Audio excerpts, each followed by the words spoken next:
All right, everyone. I actually did it. I went out and bought one of my dream cars, a Gen 6 Camaro. And I gotta say, this car is absolutely glorious. I mean, this is really, really good. Another great GM product. And I'm gonna bring you some content with this car as well.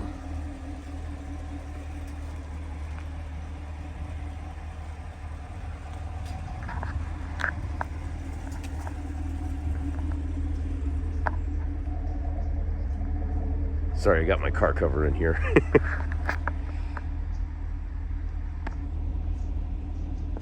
Okay, so it's not because I was specifically looking for a convertible. I just I got the best deal on this car. I mean, this was the car with the lowest miles.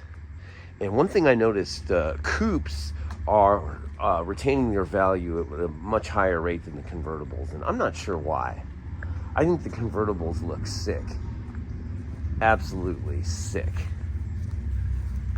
I mean, this is amazing, and I've never been a guy who owned a convertible. I sort of took that for granted because I own Corvettes, and of course, every C4 is a convertible if you remove the roof. So I just kind of took it for granted. I never really thought about like owning a convertible. But I gotta say, now that I actually own one, I love it. I mean, it is so cool to just pop the top after work, after working out.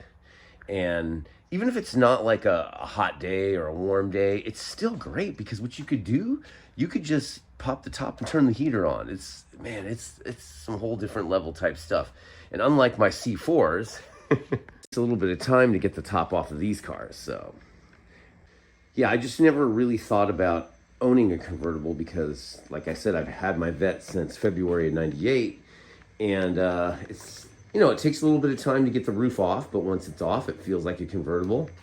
But actually owning a convertible, that's a whole different thing. I mean, within seconds, you got the top down. Whereas here, it takes a couple minutes, maybe 3 minutes to get the roof off of this and stowed away properly. Plus, I used my Target truss, so there's another couple minutes. So, yeah, I absolutely love it. This car is insane, man. The chassis is so good on this car. And that engine, that LT1, man, it feels just the torque, the power. What they give you right out of the box is incredible. And I know, the Mustangs are making a little more power now. I know the Dodges making a little more power, in some cases a lot more power, but they don't have the chassis and they don't drive like the Camaro. They're not a driver's car like a Camaro, and I'll tell you more about that in the future. There was a lot of forces at play that kind of made me want to get the Camaro now. I mean, I always wanted a Gen 5 Camaro when they came out, and I really wanted the 1LE. But the problem with the 1LE, I noticed in 2015, 2016, 2017, when I wanted to buy the Gen 5 1LE, they were all about the same. They looked immaculate. They had about 50 to 65,000 miles on them, and they were just outside of their warranty or about to be outside of their warranty. And it kind of hit me. Those cars were being used to race for like Bob Bondurant and driving schools like that. Now, I'm not saying they weren't well maintained, but you generally don't want cars like that have been raced. Especially if you're going to daily drive them. It's one thing if you're going to race them.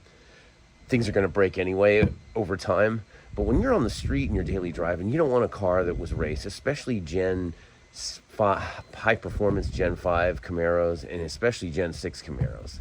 So anyway, a year ago, I started looking at Camaros last December, and I needed a truck. So I bought my truck here, and I'm glad I did. It's been an incredible ownership experience. It was a more necessary, purchase because more practical, I would say.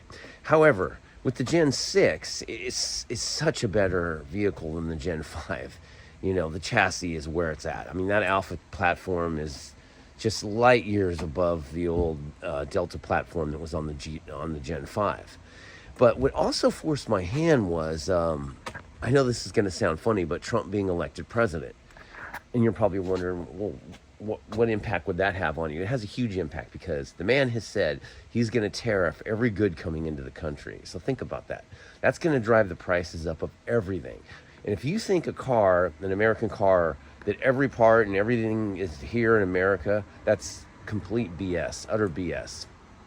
The ECMs, the fuel injection systems, a lot of them are made by Bosch.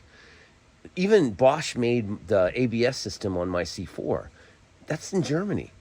So all these components that are put on the vehicles come from the whole entire world. The supply chains are spread out throughout the whole world. And they're done, they're done like that for a reason, for efficiency. I mean, most people don't understand supply chains and the means of production when it comes to producing a vehicle. Even I'm not going to kid you, I don't fully understand it, but I know enough to know that there's no car that's completely made here. Now, it may be assembled here. The engines are built here, of course, the trannies, but in many cases, the components that go into the transmission, some of the components on the engine, and of course, the ECMs, the BCMs, those aren't all made here. Most of them are made overseas. So a car like I paid for my Camaro, I paid $33,000 for that car. It had 13,800 miles. That car could be 44,000 next year at this time, or 2 years from this time. I didn't want to take that chance, and so I pulled the trigger now. And that was my walk around and my thinking. The other thing is, my Saturn is like 20 years old, 210,000 miles on it. I just realized, man, I gotta upgrade because, yeah, the interior was starting to wear out, no question about it. Mechanically, it was still really good, but I just didn't want to junk the thing in 10 years. I sold it to a kid in my neighborhood that's a mechanic that definitely had a passion for it, knew what it was. So I was more interested in finding it a good home, and I did. Now, I'm not saying that tariffs are a bad thing per se. They're fine if they're targeted. So, for instance, trucks in the United States, we tariff imported trucks, or I should say foreign trucks, into the United States to keep the truck production in the United States healthy, right? I agree with that 100%. But what you don't do is just target every single good coming in, because now you make every product in this country, whether it's made here or not, expensive because you've driven up the prices.